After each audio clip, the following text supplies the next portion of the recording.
So we cut out the finance bonus and we give them fish and chips on a Friday. They loved it. The boss went and bought them fish and chips on a Friday. What's happening is you're saying, I really appreciate what you do. I'll go out of my way to do something for you just to let you know that I appreciate what you're doing, which is very different to just dropping 50 quid in the wage packet. If you're not doing stuff on a routine basis, then you get a big pile of admin to do. Like, oh my God, I can't confront that. But if you just did a little bit, an hour a day, then you wouldn't have such a big pile of admin to do that you can't confront doing that's now going to take you 5 hours to do. But as a fundamental basic, you want delivery time, you want sales and marketing time, and you want... This is a FieldRocket Podcast. I'm your host, Tulloch Priest, and today we're joined by Doug DeAubrey. Doug is a business coach who specializes in helping business owners achieve their personal and business goals. Welcome to the show. Hi, Tulloch. Nice to be here. Yeah, it's great to have you here, Doug. It's not the first time you've been here. In the past episodes, we've spoken about personal goals, business goals, pricing, and a lot more. But in today's episode, we're going to be talking all about managing your time as a sole trader or a small team. In a sentence or two, why should people care about this conversation? Well, if you don't manage your time, if you're not careful about managing your time, you can actually end up losing a really good opportunity for producing whatever it is you produce that you can then charge for. So you can actually go down rabbit holes and waste a lot of time. Best example I can give on that is for anyone who's on Facebook or Instagram or TikTok or any of these things where they've got various reels. You can start looking at reels and an hour later you're still scrolling to the next one, and that is a waste of time, let's face it. But if you can get tied into stuff whereby you are going down a particular route and you're wasting a lot of time when actually you need to be putting your time where it's productive and where that time is going to generate the necessary income and growth for your business. Like when you first start out in business, you do anything that looks like a bit of a lead, you jump on it, you go for it. But how do you actually know, okay, when you're working on a job, you're actually making money. So that's nice and straightforward. But how do you actually know that you're actually doing the right things at the right stage? Because I would just kind of frame it slightly, because if you look on the internet, there is just a whole range of business advice, which is great, but doesn't seem to have that context. It doesn't say when you're at this stage, this is the right thing you need to do. Right. Okay. Difficult question to answer, to be fair, because everyone's going to be at different stages of their business, and depending on where they're going and what they're trying to do, the stages will be different for them, depending on how well connected you are, how big your network is, what kind of referrals or opportunities those leads you're talking about are going to come at different times and in different places. But as a general rule, when you very, very first start, the first thing you've got to do is get yourself known. You've got to be out there making yourself known, because if people don't know about you, they can't buy your services. So I would say that ultimately you've got to start doing that. Now, from a time management point of view, there are key things we've got to be doing. So we've got to be doing the delivery. We've got to be doing the sales and marketing to generate new customers. And we have to do the administration, which is the raising of invoices, the banking, the making sure that all the necessary admin stuff is done in the background. Those three things are key. Because you have to do those things, but when you first start, you actually have to set the systems up. You don't know what you're doing, and you were just busy doing stuff, but it takes a while to actually work out what the right stuff is. Yes, absolutely. And what I would say is to begin with, your marketing is going to be the key thing. So when you start a business, you have to have a product or a service you can offer that you can charge for. If you haven't got that, then what are you marketing? What are you promoting? So the first thing is, what is it? So if you're a gas engineer, you've done all of your necessary exams, you've done your apprenticeship, maybe you've been working for someone else, you decided to do your own business, you know what you're doing. You've got the ability to go and deliver. Now, You have to decide what it is you want to offer. What's your business going to be offering? Because there's a whole slew of stuff you can offer as a gas engineer. You can be doing the annual checks. You can be putting in new boilers. You can be doing is it LPG for catering, and you can be doing oil. So are you going to do all of it, or are you going to focus on some of it? You've got to make a decision as to what you're going to offer and what your offering is going to be. Hi, producer Alex here, wondering if you knew that you aren't subscribed to the channel. Well, specifically, 93% of you are not subscribed, and we really appreciate you tuning in right now, but you're missing out on even more interesting content. You're already this far into the episode, so why not subscribe to the Gas Engineer Software YouTube channel? Because showing your support genuinely makes a difference. It's free, takes a second to click, and helps us continue to make the content that you want to listen to. Speaking of, let's get back to it. That has to be at the very beginning of the planning of the business, what you're going to do. Because if you went out there and just did anything and everything that people throw at you, you will run around like a chicken in a coop, just doing whatever's available, scratching whatever you can scratch at to try and make some money. Eventually, what will happen is you're real. I don't want to do that anymore. I don't like that, or I'm not making any money on that. And you will naturally come down to that. But if you've thought about it beforehand, that's really useful. If you're doing that and you've not thought about it, then I'd say take a breather and sit down and work out what it is you want to take your business, what direction you want to take your business to begin with. I would add a little bit to that, because like if you're a tradesperson, you're essentially geographically locked. And what I mean by that is you can only travel so far. So you need to look at what your local environment is. It sounds quite straightforward, but if you're, like, for example, if you're a gas fitter and you live in the countryside, you're probably going to offer oil, do oil.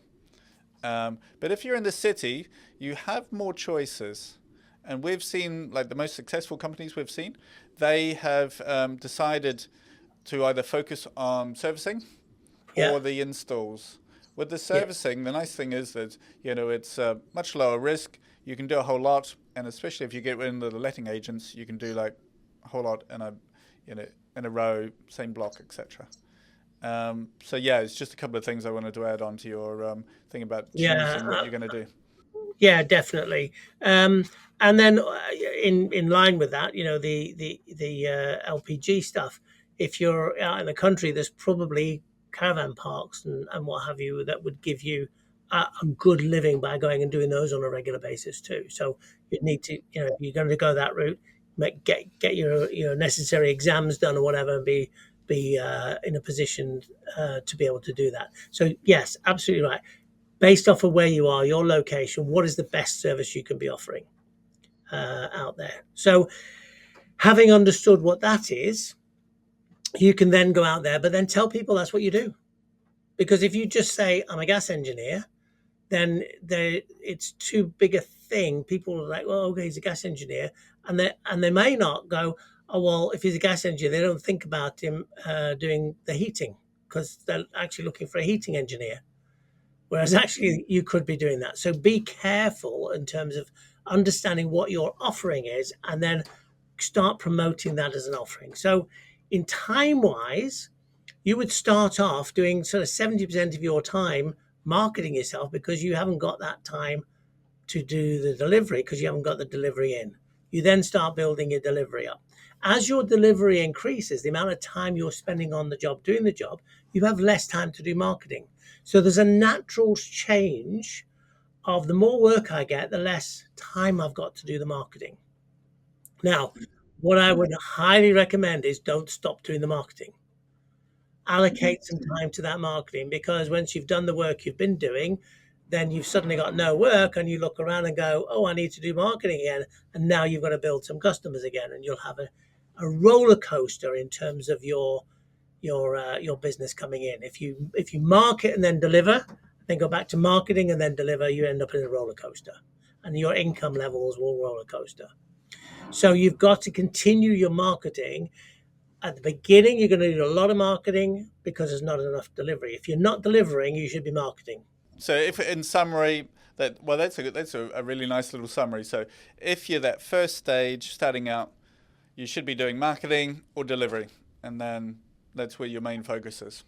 And you're probably doing your admin on a Saturday afternoon or something just to make sure you're keeping that up to date so it's not affecting your delivery. Yeah. As you start to grow, as you start to get more customers, you're going to find that your time is being pushed more and more into the delivery. Of course it is, because that's what you're doing. So you have less time to do marketing. But I would say also you don't need to do as much marketing because you're generating customers and you're going to get repeat business and so on. But don't stop the marketing. Your time allocation, you must still do that. And it could be that you're going to get somebody to help you with your marketing. Um, find ways of doing it successfully. Find ways of doing it. If you enjoy doing the marketing and the social media and that sort of stuff, you can actually do a lot of that and schedule it to go out. So you could spend one day a month, do all your marketing activity for your social media, and schedule it, and it will then just drip out. But you do need to then keep on top of it so you can respond and react to what anyone else is saying. We have seen, this is a bit of a tangent, but we have seen companies that have been quite successful in just taking pictures of their work, like electricians. They finish the job, take the pictures, put it on social media, basic kind of, titles, etc. Nothing too much to it. So it's only like a tiny amount when you're actually on the job site. But at least when the customers kind of view it, you are proud enough to put your work on the internet. Oh, most definitely. Yeah, get it out there. Yeah, find ways of marketing that it can be done easily and quickly. Um, look, if you're not continually marketing, people forget you're there, and that sounds weird, but it's not. If um, if you take some of the big corporates, they spend billions on marketing. The McDonald's of this world, etc. They're on advertising on the TV, on the radio, billboards. You see them everywhere. Why do they spend billions when we already know that we know McDonald's? Why do we have to keep being told about McDonald's? Because if we don't keep hearing about it, we stop thinking about it. And you'll probably notice that the likes of Burger King don't do anywhere near as much marketing as McDonald's. Well, they're not as big and they don't get as much. And how often do you think about Burger King when you think about a fast food? You automatically think of McDonald's because that's the one that markets themselves all the time. You've got to stay in the forefront of people's minds, otherwise they forget you're there. Because guess what? You're not the most important thing in their world. Probably the most important thing in their world is their own survival and what they're doing. So if you're not marketing and you're not telling people you're there, they will soon forget you're there. And then we've had situations where we've contacted company. I've been working with a client who'd got a load of opportunities, leads, and so on that they hadn't followed up on. And we started contacting anyone who'd been around for a year, in the last year, made contact. And on numerous of the calls, they go, "Oh, are you still in business?" Because they hadn't heard anything. So they assumed you'd gone out of business. So you have to keep that marketing going. And when the somebody said, "No, no, no, we're still," oh, well, in that case, yeah, it was a windows and doors company, actually. They didn't want to go ahead with it at the time, and then they have never bothered to follow up on it. But when they did do the follow up, it was like quite often they were, "Oh, are you still in business?" I don't know why they assumed they weren't, but probably because they hadn't heard from them. I hadn't seen them around.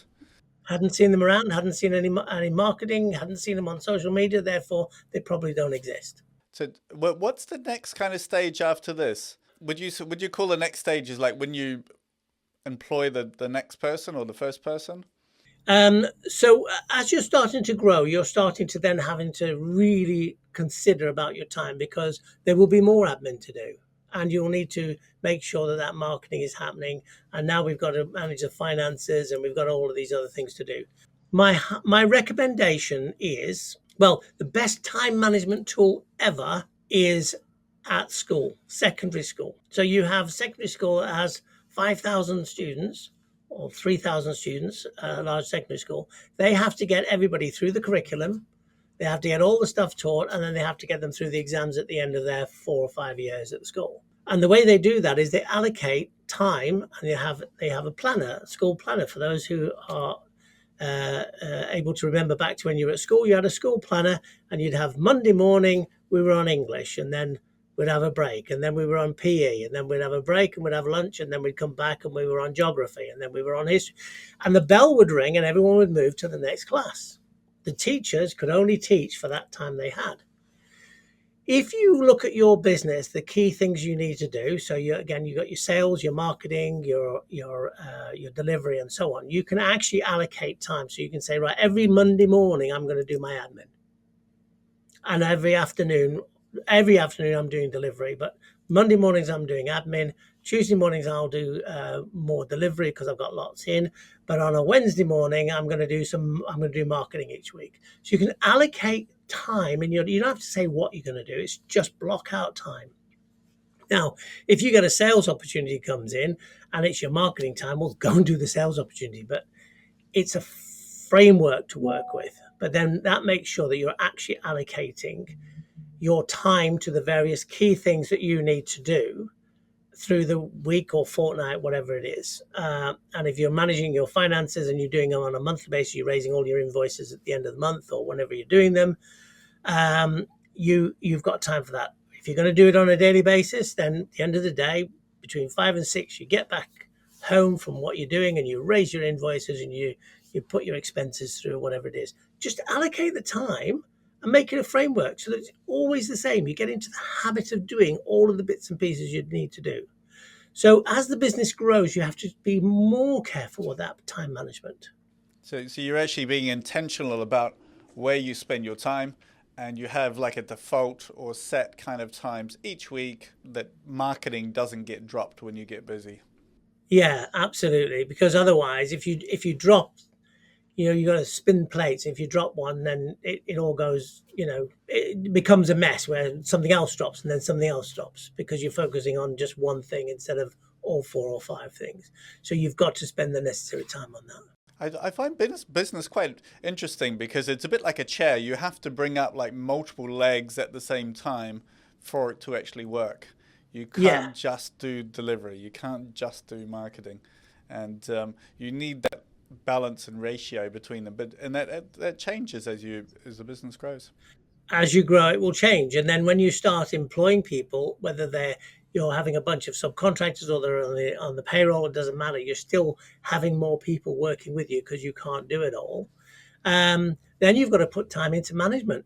You've got to you've got to have some management time, and you've got to put some time together whereby you get everyone in there Monday morning and go, right, this is what the plan is for this week. And you organize what's going to go on and you set them all off. And then at the end of the day, you want to know what's happened. So you've got to have a bit of time allocated to receiving everyone back in.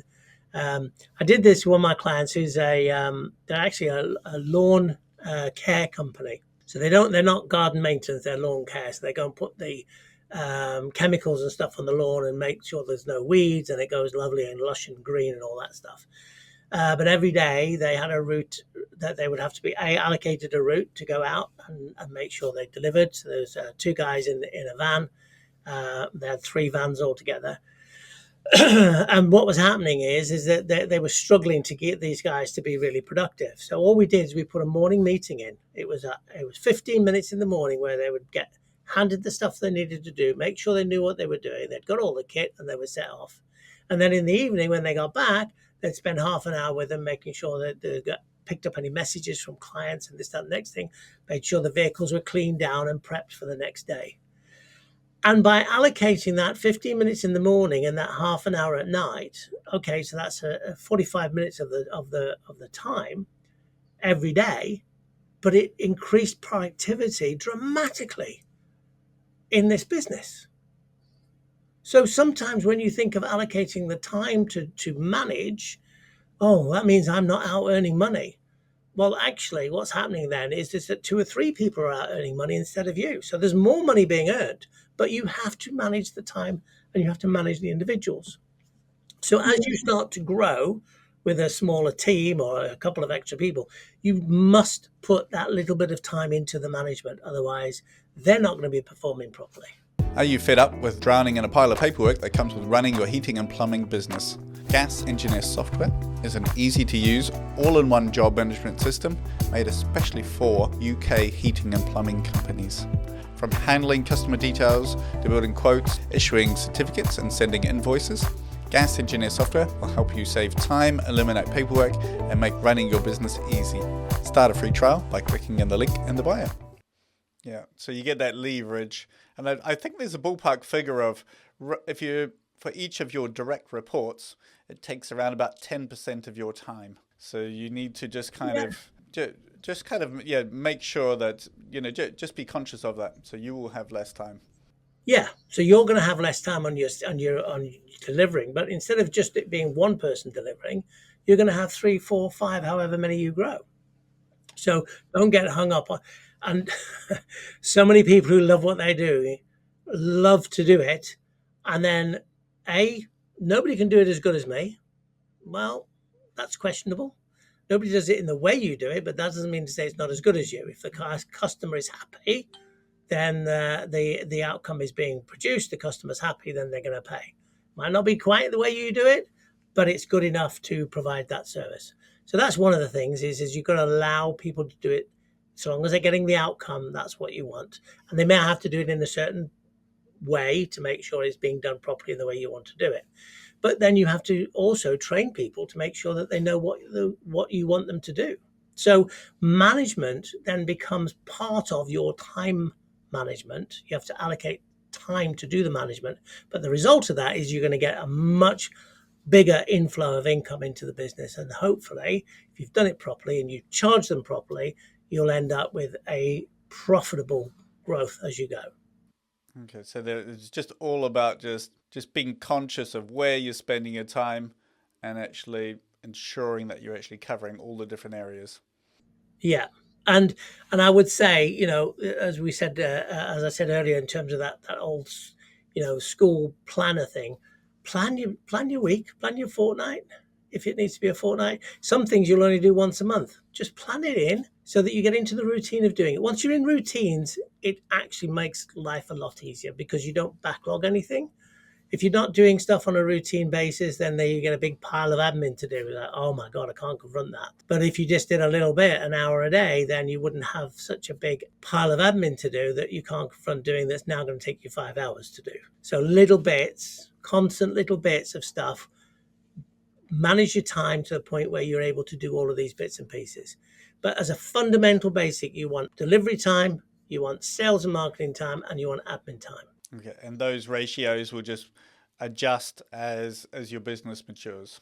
Yeah, and really the thing I'm trying to say is that as you grow and as you start putting teams in place, your productivity side, the delivery side, is going to ramp up. Don't forget to do the marketing and the selling and the admin while that's ramping up. Easy for me to say, sat at this desk, much more difficult to do on the job. Yeah, especially if you're trying to juggle customers, etc. And then you only need a customer that causes a problem or that's upset or that something's happened and you had 4 jobs scheduled and actually you've only done the one today because there was a big problem and you had to deal with it. So now you've got to reschedule the other ones. And time management becomes a nightmare because you're trying to juggle everything back in. But if you have your basics in, even that can be managed going forward. If you're kind of talking about that, if you're on site and the customer says, while you're here, could you do? Yes. How many times have we heard that? Oh, yes. Could you just have a look at this for me? Look, I've done it. I've had people come into my house to do electricians or I've got a bit of a loose plug over here. Would you have a look at it? And of course, they're going to say yes. No one's going to go no. But what I would say is that if you are in that scenario, you just have to make sure that you are upfront enough to go, yep, it wasn't on the original schedule. Look, if it's just a loose plug and it's going to take you 2 minutes, not such a problem. But if it's something any bigger than that, you've got to say, I'm going to have to charge for that. So make sure that your time is being charged for. Because there's also a knock-on effect of your, if it's the first job of the day, you've got all the other jobs. And then if the first job is late, the impact is quite... It becomes a domino effect. Yeah. And the worst of all is when you end up traveling from one job to the next and you end up in a traffic jam or whatever, and it just puts you back 15 minutes, half an hour, and it's like, God, that was time you're never going to get back. Yeah, it's not time you're getting paid for either. On a Yeah. on a bit of a tangent, when you get to the stage where you have employees, so you've grown a little bit, how do you actually have or build a good culture with them if they're out in the vans all day? What I'd say is actually what I was referring to with regard to the lawn care company. If you're touching base with them and you are making sure that you speak to them on a daily basis, or it could be depending on your business, it could be every couple of days, and they know what you're doing and they know they need to come back in, and you're actually turning up where their garage is, where the vans are coming in, and you're making sure they've cleaned it. They are not going to take advantage of it if you are never checking on them. If you're never there for them to be seen, they will take advantage, because human nature is I'll do as little as I can for as much as I can get paid. It's not malicious. It's just the way humans are. So if you think, oh, they're just doing that to me, no, that's what goes on in life. So as a manager, and if you're taking people on, you just have to be making sure you're visible, making sure you're in contact with them. They will work really hard for you if they know you are interested in them. If you're not interested in them, they're not really interested in you, as long as they can pick up a pay packet. But if you show interest in them and you are spending the time, and it could be just a phone call. How did today go? Was that all good, guys? Is there anything you need? And it could be that, a bit of equipment has broken, or they need some more boots, or whatever it is you provide for them. If you're speaking to them on a regular basis and staying in touch with them, making sure that you're supporting them in what they're doing, then you will get a much better result in terms of performance from them. And what I like about that example is that you've actually got this structure and the system in place. So the manager doesn't have to remember, oh, it's the end of the day, I need to catch up with people. If you get that, that pattern, that habit in, then, things happen without sort of having to remember. That's right. And it is about patterns and routines that make the time management better, and it makes the performance of your staff better if you're employing, even if they're subcontractors. So some people will be doing it as a subcontractor, some people will do it as employees. Doesn't matter. You count your subcontractors as employees. Look after them as if they were employees, and you'll get more from them every time. I often talk about from a management point of view, which is a whole other podcast, which we can do at some point, Tulloch. And that is that most people think of management as a triangle. Managers at the top, and it comes down to all the staff at the bottom. It's actually should be the other way around. The manager should be at the bottom of the triangle. The triangle should be upside down, with the manager at the bottom and the staff at the top. And the manager should be supporting the staff so they can do the job. So enabling, getting roadblocks out of the way. Yeah. Ensure they've got the tools, the van's working, all the basics. Yeah. So instead of the manager going, they're working for me, it should be, no, I'm working for them because they're generating income for me. Yeah. So how can I help you? Exactly. So that whole customer service you do with your clients, you should be doing that with your staff. Yeah. Obviously, you don't let them take the mickey, but you do support the ones who are performing really well, and you make sure if they're performing well, they get looked after, they get supported. And as a result of that, they will generate good relationships with your customers. They will generate good money for you because you have charged them correctly. And if you want to know more about that, have a look at one of the other podcasts. But you charge properly for them, and then you'll be generating income off the back of them, so that they are the ones that are doing the work. You need to look after them so they do the work, and you get the benefit from that. Yeah, and the employees feel seen and heard, appreciated, and then in turn they would do the same for the customers. Yeah, absolutely. One of my clients, if they'd had a good month, he would give his staff a £50 bonus if they'd done a good month. And he said, I don't get it.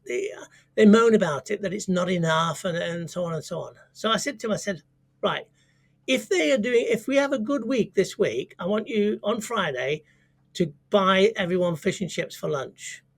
And he went, well, what do I want to do that for? I'm going, we need to start looking after them. So we cut out the finance bonus, and we give them fish and chips on a Friday. They loved it.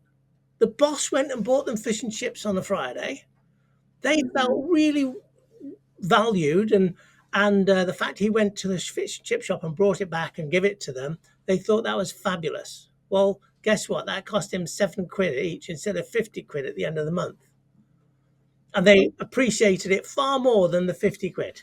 That's quite interesting. So, what's the difference between the two then? As in, I'm not talking about the actual money side, but is it the appreciation that is the difference? Yeah. Dead easy for me to just put 50 quid in your salary, and whether I like you or not, whether I appreciate what you do or not, it's 50 quid. And you look at 50 quid and it's like, what am I going to spend it on? It sort of goes in your pocket and it's watered away. But for me to go through the time and effort to actually go to the chip shop, get the orders, go to the chip shop, buy the chips, bring them back and go, there you go, lads. Yeah. What's happening is you're saying, I really appreciate what you do. I'll go out of my way to do something for you just to let you know that I appreciate what you're doing, which is very different to just dropping 50 quid in the wage packet. Yeah, that's a really nice idea. And at the end of the day, it's cheaper anyway. It is cheaper, but you also get the benefit of, the team together. You get the bonding. So yeah, very nice idea. It's actually about making sure that your staff know that you really appreciate what they're doing, as opposed to thinking that, oh, I'm obliged to give them a bonus because we'd had a good week. Yeah, no, that's a very good idea. Thank you very much for that, Doug. We really appreciate you coming on the show, as always. It's good to see you. And some very good insights. Thank you for coming. You're more than welcome. Very happy to share and hopefully help some people out there that take a few golden nuggets from what we're talking about. And if anyone's interested in hearing more from Doug, he has his own podcast, and details about how you can contact him in the caption below, and feel free to get in touch with him. So thank you very much, Doug. Really appreciate your time. Thanks very much, Tulloch.